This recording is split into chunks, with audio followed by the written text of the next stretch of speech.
Welcome to eagle lectures. இன்றைக்கி நம்ம பார்க்க போகிறது கப்ளிங்ஸ். நம்ம என்ன செய்ய போகிறோம்னா பார்க்க போகிறோம்.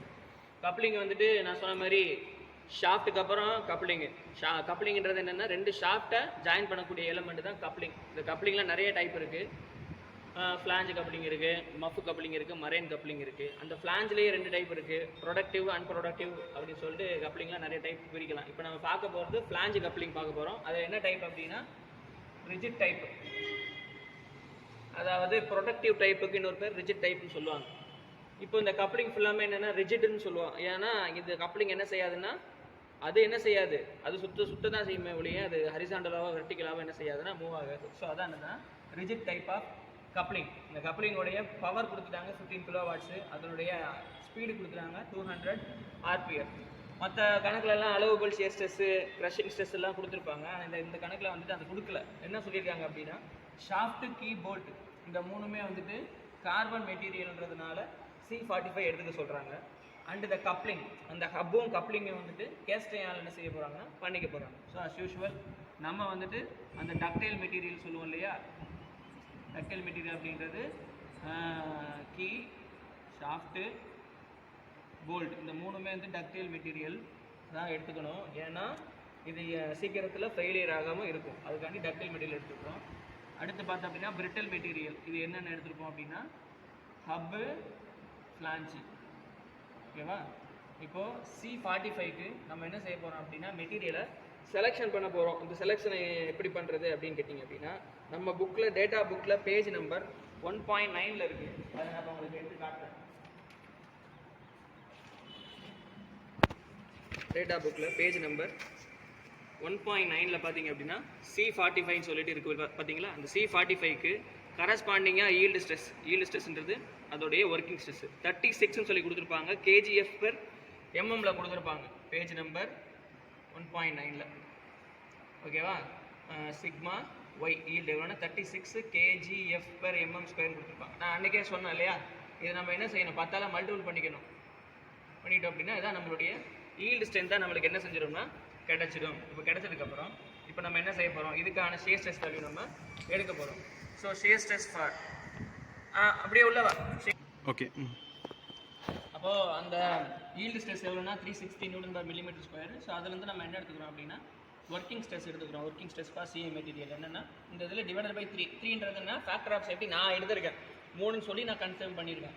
அப்போ 120 Nm². அடுத்ததுலேருந்து ஷியர் ஸ்ட்ரெஸ் கண்டுபிடிக்கிறேன். ஷியர் ஸ்ட்ரெஸ்ன்றது நம்மளுக்கு நல்லா தெரியும், மேக்ஸிமம் பிரின்சிபல் ஸ்ட்ரெஸ் தியரி படி σ/2. அப்போ 120 டிவைடட் பை 2 எவ்வளோனா 60.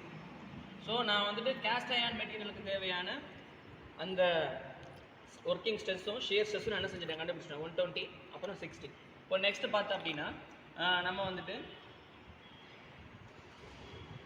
இந்த ஃப்ளான்ச் மெட்டீரியலுக்கும் இந்த கப்ளிங்க்கு உள்ளது கேஸ்ட் அயர்ன் சொல்கிறோம் இல்லையா. அப்போ அதுக்கு என்ன ப்ராப்பர்ட்டி எடுக்கிறது அப்படின்னு சொல்லி நான் பார்க்குறேன். அது வந்துட்டு எங்கே இருக்குது அப்படின்னா புக்கில் வந்துட்டு டேட்டா புக்கில் பேஜ் நம்பர் வந்துட்டு கரெக்டாக 1.9 கரெக்டாக 1.9 பார்த்தீங்க அப்படின்னா அதே மாதிரி கேஸ்ட் அயர்ன் அப்படின்னா ஹார்டரான மெட்டீரியல், அதுக்குள்ள சிக்மா எவ்வளோன்னு பார்த்தீங்க அப்படின்னா ஈல்டு ஸ்ட்ரெஸ்ன்னு சொல்ல முடியாது, அது இன்னும் அல்டிமேட் ஸ்ட்ரெஸ்ன்னு சொல்லுவாங்க. அது எவ்வளோன்னு பார்த்தீங்க அப்படின்னா கரெக்டாக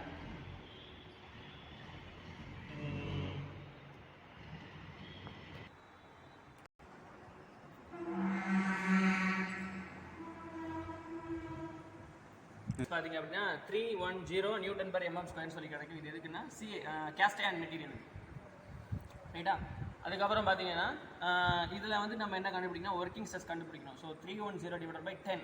ஸோ இந்த மாதிரி கேஸ்ட் அயர்ன் மெட்டீரியலுக்கு ஃபேக்டர் ஆஃப் சேஃப்டி எவ்வளோனா 10 சொல்லி நான் எடுத்துருக்கேன். ஸோ எவ்வளோ வரும் பார்த்தீங்க அப்படின்னா 30 Nm² வரும்.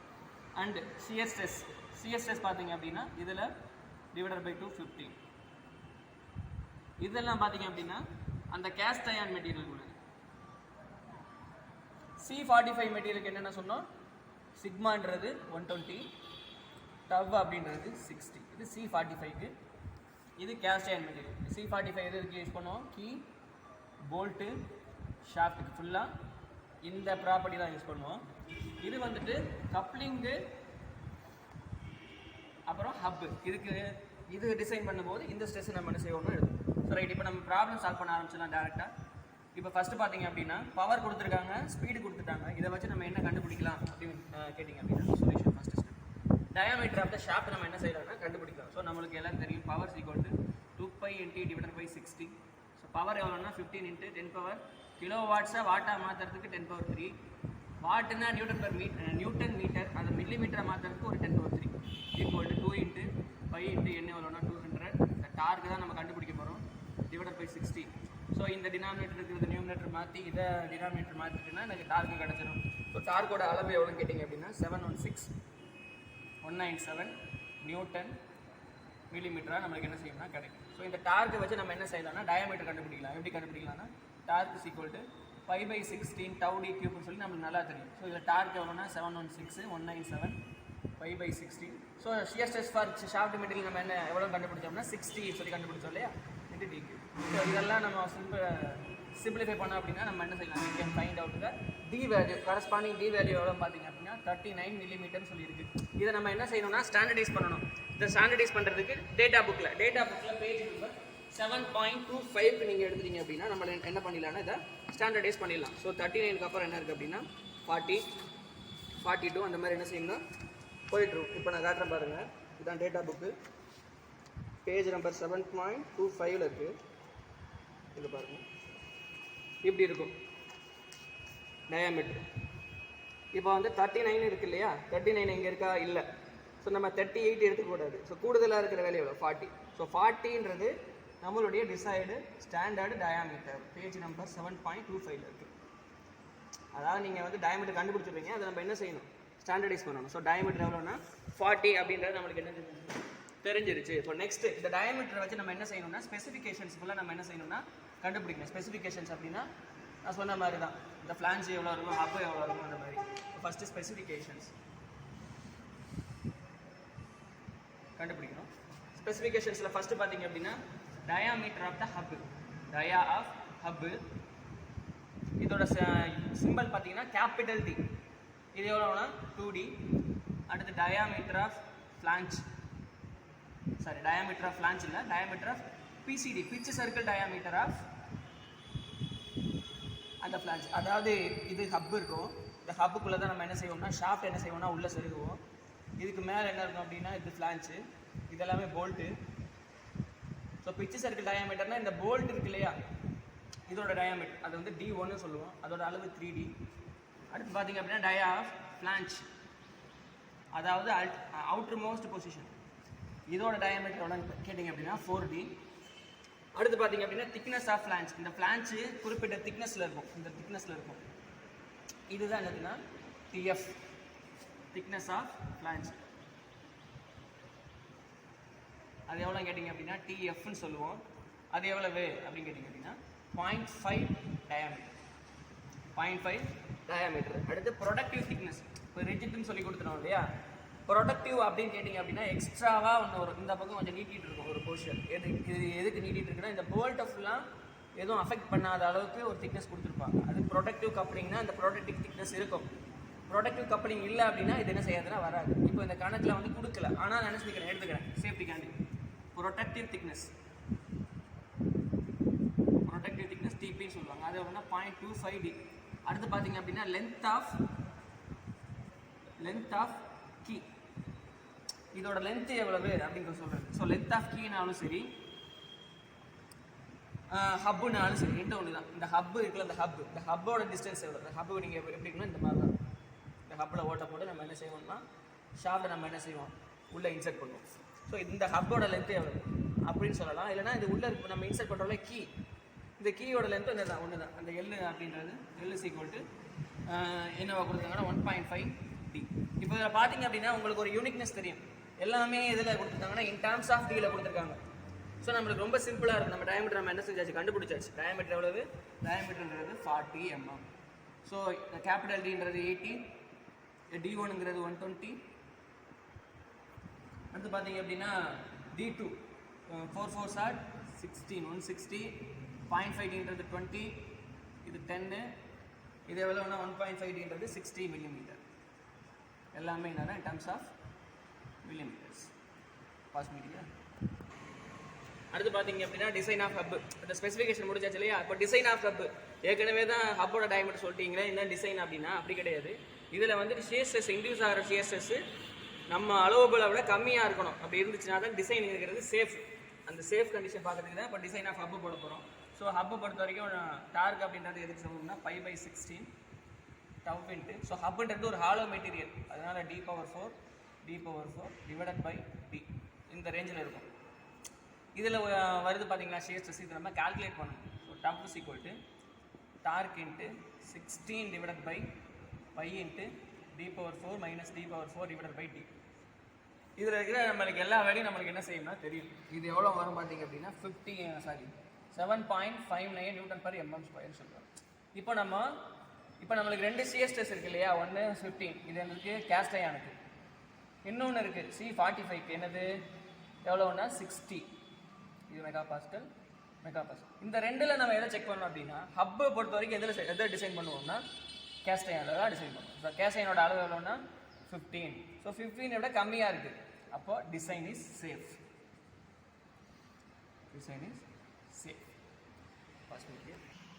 அடுத்து பார்த்தீங்கன்னா டிசைன் ஆஃப் ஃபிளான்ச்.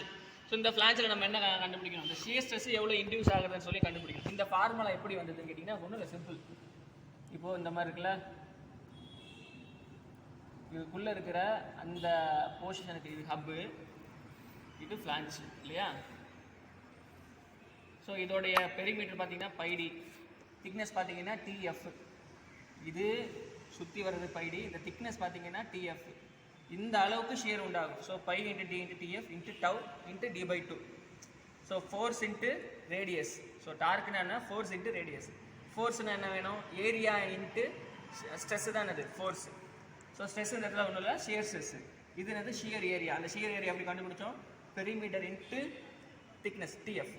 ஸோ இதில் நம்மளுக்கு என்ன வேணும்னா அந்த இன்டியூஸ் ஆகிற ஷியர் ஸ்ட்ரெஸ் எவ்வளோன்னு பார்க்கணும். ஸோ அதுக்கு இது எல்லாமே அந்த சைடு கொண்டு போயிடலாம். T into 2 divided by πd TF into D. இது எல்லா வேலையும் உங்களுக்கு தெரியும் இல்லையா? Tயோட வேல்யூ தெரியும் 2, π D எவ்வளவு 40, TF எவ்வளோ கண்டுபிடிச்சிருக்கோம், எவ்வளோன்னா 0.5Dன்னு சொல்லிட்டு 20 mm. இந்த D உங்களுக்கு தெரியும். ஸோ இதெல்லாம் சப்ஸ்டிட்யூட் பண்ணும்போது எனக்கு என்ன கிடைக்குதுன்னா கரெக்டாக 3.56 Nm² சொல்லி கிடைக்குது. ஸோ ஃபிளான்ச்ன்றது என்ன தான்? கேஸ்ட் அயன் மெட்டீரியல் தான், அதாவது 15 விட கம்மியாக இருக்கு இல்லையா? So design is safe. அவ்வளோதான். அடுத்து பார்த்தீங்கன்னா டிசைன் ஆஃப் கீ. இப்போ இந்த டிசைன் ஆஃப் கீ இப்போது பார்த்தோன்னா டேட்டா புக்கில் பேஜ் நம்பர் 5.16 இருக்கும். இதெல்லாம் நான் எப்படி எடுக்கிறேன் அப்படின்னு கேட்டிங்க அப்படின்னா, இந்த இருக்குது பார்த்தீங்கன்னா பேக் சைடு. இந்த பேக் சைடில் பார்த்தீங்கன்னா பேஜ் நம்பர் கொடுத்துருப்பாங்க. இப்போ கீ அப்படின்னா கீக்கு நீங்கள் போய் என்ன செய்யணும்? தேடணும். இப்போ பின்னாடி போயிட்டு இந்த GH கே, இந்த கே எங்கே வரும்? KLM, எம்முக்கு முன்னாடி வருமா? கே இந்த இருக்கு வருங்க. கே எங்கே இருக்குது? இந்த இருக்கு கே. இப்போ பார்த்தீங்க அப்படின்னா கீஸ்ன்னு சொல்லியிருக்கா? கீஸில் என்ன போட்டிருக்காங்க? அந்த பர்போஸ் சொல்லி போட்டிருக்காங்களே. இப்போ கீ ஃபுல்லாக நீங்கள் பார்த்தீங்கன்னா உங்களுக்கு வந்துடும் பர்பஸ் 5.16. இந்த 5.16 நான் என்ன செஞ்சுட்டேன்? எடுத்துட்டேன். இந்த 5.16 பார்த்தீங்கன்னா நம்மளுடைய ஷாஃப்ட் டயாமீட்டர் எவ்வளோனா 40. அது எங்கே இருக்குது? இந்த இருக்குது 38 இருக்குது, 44 இருக்குது. ஸோ இந்த ரீஜியனில் வரும். ஸோ அதில் அந்த கீயோடைய பி அப்படின்னா பிரெத்து. பி எவ்வளோ கொடுத்துருக்காங்க? பி வந்துட்டு 12. அடுத்து என்ன கொடுத்துருக்காங்கன்னா ஹைட்டுன்னு சொல்லலாம், அல்லது திக்னஸ்ன்னு சொல்லி என்ன செய்யலாம்? சொல்லலாம். சரி, ரைட்டு. அதாவது ஒரு கீனா இப்படி இருக்கும் இல்லையா? இப்படி இருந்தால் அதுக்கு பேர் கீ. இந்த கீயை தான் நம்ம என்ன செய்யலாம்? உள்ளே வந்து இன்சர்ட் பண்ணுவோம். ஸோ இது லென்த்து, நம்ம ஏற்கனவே கண்டுபிடிச்சோம் லென்த் ஆஃப் கீ. இதுதான் என்னது? பி. இதுதான் என்னது? H. ஸோ பி 12, H வந்துட்டு 8. இதை நான் எங்கே எடுத்தேன்? டேட்டா புக்லேருந்து நான் என்ன செஞ்சுட்டேன்னா எடுத்துட்டேன். அவ்வளோதான். இதுதான் என்ன டிசைன் ஆஃப் கீ பண்ணியாச்சு. இப்போ இந்த கீழே வந்துட்டு 2 ஸ்ட்ரெஸ் என்ன செய்யணும்னா இன்டியூஸ் ஆகும். ஒன்று ஷியர் ஸ்ட்ரெஸ். ஃபஸ்ட்டு அந்த ஷியர் ஸ்ட்ரெஸ்னால் டார்க் வந்துடணும். கவனிங்க, B into L into tau into D/2. இந்த B இன்ட்டு L இங்கே சொன்னோம் இல்லையா? B into L. அதாவது இந்த ஏரியா என்ன செய்யும் அப்படின்னா, இந்த இங்கே வரையில பார்த்தீங்களா? இந்த ஏரியா, அதாவது இந்த அப்படியே பாதியாக பிரிச்சுட்டிங்கன்னா இந்த ஏரியா ஃபுல்லாக என்ன செய்யும் அப்படின்னா ஷியர் ஆகும். இதுக்கு மேலே இருக்கிற போர்ஷன், அதாவது ரெண்டாக பிரிச்சு இந்த இதை அப்படியே ரெண்டாக பிரிச்சிங்கன்னா எதனால் பிரிக்கணும் அப்படின்னு கேட்பீங்க. கீ சுற்றுறதுனால, அதாவது அந்த ஹப்பு சுற்றுறதுனால அந்த கீ என்ன செய்யணும்? ரெண்டாக உடையும். அப்படி உடையும் போது கரெக்டாக இதில் பாதி, அதனால தான் B இன்ட்டு L. இந்த ரெண்டையும் மல்டிபிள் பண்ணிங்கன்னா இதோடைய ஏரியா என்ன செஞ்சிடும்? கிடச்சிடும். எவ்வளவு தூரத்துக்கு? ஸோ பார்த்தீங்கன்னா இது ஏரியா கிடச்சிருச்சு. எவ்வளோ தூரத்துக்குன்னா அந்த ஹப்போட டயாமீட்டர் வரைக்கும் என்ன செய்யும்னா அதான் அந்த radius of the hub. So d/2 into b into L into tau. புரியும்னு நினைக்கிறேன். இது என்ன செய்யுது, பாதியாக போகுது இந்த ஷியர் ஸ்ட்ரெஸ்னால. ஸோ இதில் இன்டியூஸ் ஆகிற டவ் நம்ம என்ன செய்யறோம், கண்டுபிடிக்கிறோம். So t into 2 divided by b into L into D. So இது எல்லாத்தையும் நான் சப்ஸ்டிட் பண்ணும்போது எனக்கு என்ன கிடைக்குதுன்னா 24.86 நியூட்டன் பர் mm ஸ்கொயர் சொல்லி கிடைக்குது. ஸோ கீன்றதுனால இது என்ன மெட்டீரியல்னா C45 மெட்டீரியலில் தான் என்ன செய்வோம், நம்ம டிசைன் பண்ணுவோம். ஸோ அதோடைய ஷியர் ஸ்ட்ரெஸ்ஸோட லிமிட் எவ்வளோ பார்த்தீங்க அப்படின்னா 60 MPa. ஸோ டிசைன் இஸ் சேஃப்னு சொல்லி நம்ம என்ன செஞ்சிடலாம், எழுதிடலாம்.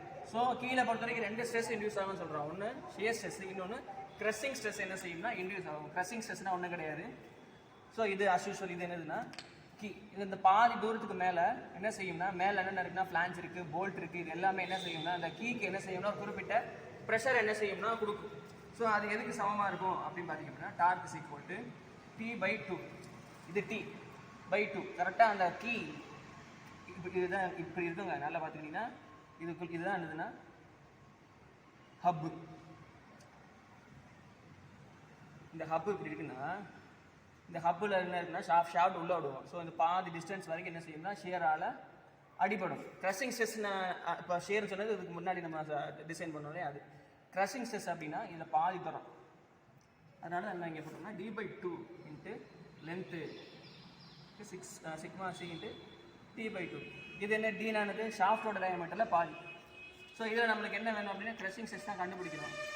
T/2 divided by T into L into D. So இதெல்லாம் நான் செக் பண்ணும்போது எனக்கு எவ்வளோ வருதுன்னா 149 நியூட்டன் பர் mm ஸ்கொயர் சொல்லி கிடைக்குது. ஸோ நம்மளுக்கு இந்த சிக்மா ஒர்க்கிங் ஸ்ட்ரெஸ் நம்மளுக்கு எவ்வளோ இருந்துச்சு நம்ம கண்டுபிடிக்கும் போது 120 இருக்கணும். ஆனால் 120 இல்லை, கூட போயிடுச்சு. அப்போ டிசைன் நாட் சேஃப். டிசைன் வந்துட்டு நாட் சேஃப் ஆகிடுச்சு.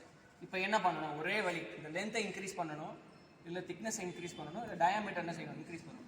ஸோ லென்த்து நம்ம எவ்வளோ கண்டுபிடிச்சிருந்தோம் அப்படின்னா 60 mm சொல்லி நான் என்ன செஞ்சுருந்தேன், கண்டுபிடிச்சிருந்தேன். நான் இப்போ 20 எக்ஸ்ட்ரா என்ன செய்யணும்னா சப்ஸ்டியூட் பண்ணுறேன். அப்போது இப்போ லென்த்து எவ்வளோன்னா 80. இப்போ 80 வச்சு சப்ஸ்டியூட் பண்ணும்போது எனக்கு சிக்மா சியோட வேல்யூ என்ன கிடைக்கிது அப்படின்னா இதெல்லாத்தையும் சப்ஸ்டியூட் பண்ணுங்கள். எவ்வளோ கிடச்சிச்சு அப்படின்னா கரெக்டாக 111.9 நியூட்டன் பர் mm ஸ்கொயர் சொல்லி கிடைக்கும். இது நம்மளுடைய ஒர்க்கிங் ஸ்ட்ரெஸ்ஸை விட கம்மி தான். ஸோ டிசைன் வந்துட்டு சேஃப். உங்களுக்கு புரியுதுன்னு நினைக்கிறேன். முன்னாடி எல்லுக்கு பதிலாக 60 mm சொல்லி சப்ஸ்டியூட் பண்ணோம் ஸ்பெசிஃபிகேஷனில். அதாவது சப்ஸ்டியூட் பண்ணோம்னா டிசைன் நாட் சேஃப்னு வரும். ஏன்னா 120 விட அதிகமாக போயிடுது. இப்போ நான் என்ன செய்கிறேன், அதனால் லென்த்தை இன்க்ரீஸ் பண்ணுறேன். இன்க்ரீஸ் 80 வரைக்கும் பண்ணுறேன். இன்க்ரீஸ் பண்ணுறதுனால எனக்கு இப்போ இந்த இதுக்கு தான் என்ன கிடச்சிருக்கு, ஸ்ட்ரெஸ்ஸை விட கம்மியாக கிடச்சிருக்கு. அப்போது இந்த கண்டிஷனுக்கு தான் டிசைனுங்கிறது சேஃப். அடுத்து பார்த்தீங்க அப்படின்னா போல்ட்டு நம்ம என்ன செய்ய போகிறோம்னா டிசைன் பண்ண போகிறோம். ஸோ இதில் நம்ம போல்ட்டோட டயாமீட்டர் நம்ம முன்னாடி கண்டுபிடிச்சோமா அப்படின்னு கேட்டிங்கன்னா கிடையாது. ஸோ இந்த போல்ட்டோட டயாமீட்டர் நம்ம என்ன செய்யணும், கண்டுபிடிக்கணும். அதுக்கு என்னென்னா ஒன்றும் கிடையாது. இதில் ஷியர் ஸ்ட்ரெஸ் இன்டியூஸ் ஆகிறத வச்சு நம்ம என்ன செய்யலாம்னா கண்டுபிடிக்கலாம். இப்படி இந்த மாதிரி போல்ட் இங்கே இருக்கு இல்லைங்க, ஃப்ளான்ஸில் இங்கே இருக்கும், இப்படி இருக்கும். இது சுற்றுறதுனால இந்த போல்ட் என்ன செய்யணும்னா உடஞ்சி போகிறதுக்கு சான்ஸ் இருக்குது. இந்த உடஞ்சி போகிறது தான் அந்த ஷியர் ஸ்ட்ரெஸ். ஸோ அதோடைய கிராஸ் செக்ஷனல் ஏரியா பார்த்தீங்கன்னா π/4 d². So torque is equal to π/4. இந்த இடத்துல டிங்கிறது dB, அதாவது போல்ட்டோட டயாமீட்டர். ஸோ நம்மளுக்கு என்ன கிடச்சிச்சு, ஏரியா கிடச்சிருச்சு. சிஎஸ்எஸ்ன்றது டவ். இந்த எவ்வளோ தூரம் இங்கேருந்து அந்த பிச்சு சர்க்கிள் டயாமீட்டர் எவ்வளவு d1 சொல்லி நம்ம கண்டுபிடிச்சிருப்போம் இல்லை. இங்கேருந்து இதோட டயாமீட்டர் எவ்வளோ பார்த்தீங்க அப்படின்னா d1. ஸோ நம்மளுக்கு ரேடியஸ் தான் வேணும். அப்போ d1 டிவைடட் பை 2. ஸோ இதில் வந்து நம்ம என்ன கண்டுபிடிச்சிடலாம்னா டயாமீட்டர் ஆஃப் த போல்ட் கண்டுபிடிச்சிடலாம். இந்த சிஎஸ்எஸ்ன்றது என்னது, போல்ட் மெட்டீரியலுக்கு நம்ம என்னவா எடுத்துருப்போம்னா 60 நியூட்டன் பர் mm ஸ்கொயராக நம்ம என்ன செஞ்சுருப்போம்னா எடுத்துருப்போம். டார்க் நம்மளுக்கு தெரியும். இதில் வந்து டிபியோட அளவு எவ்வளோ வரும்னு கேட்டிங்கன்னா கரெக்டாக 28 mm சொல்லிட்டு என்ன செய்யணும்னா வரும். கண்டுபிடிச்சாச்சா? ஸோ ஷியர் ஸ்ட்ரெஸ் அளவு போல வச்சு செஞ்சதுனால இது சேஃப் கண்டிஷனில் தான் என்ன செய்யும் இருக்கும். டிசைனை பொறுத்த வரைக்கும் 2 இருக்குது. ஒன்று இந்த அளவு போல வச்சு நம்ம டிசைன் பண்ணணும், இல்லைன்னா டிசைன் பண்ணிவிட்டு அது சேஃபாக இல்லையான்னு சொல்லி செக் பண்ணணும். இப்போ 28 mm சொல்லி வந்திருக்கு இல்லையா, இந்த 28 mm நீங்கள் இதில் போட்டு இந்த ஷியர் ஸ்ட்ரெஸ்ஸை செக் பண்ணிங்கன்னா 60 இல்லைன்னா 60 விட கம்மியாக தான் வரும். டிசைன் சேஃபாக தான் என்ன செய்யும் இருக்கும். ஸோ நம்ம ஷியர் ஸ்ட்ரெஸ்ஸை செக் பண்ணியாச்சு, டிசைன் சேஃப்.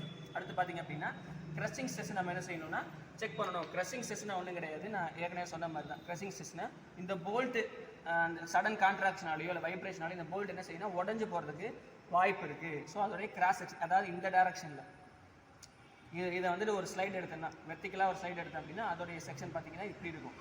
டிபி இது டிஎஃப்ஆர் இருக்குது. அப்போ அந்த ஏரியா என்ன, torque is equal to DB into TF into.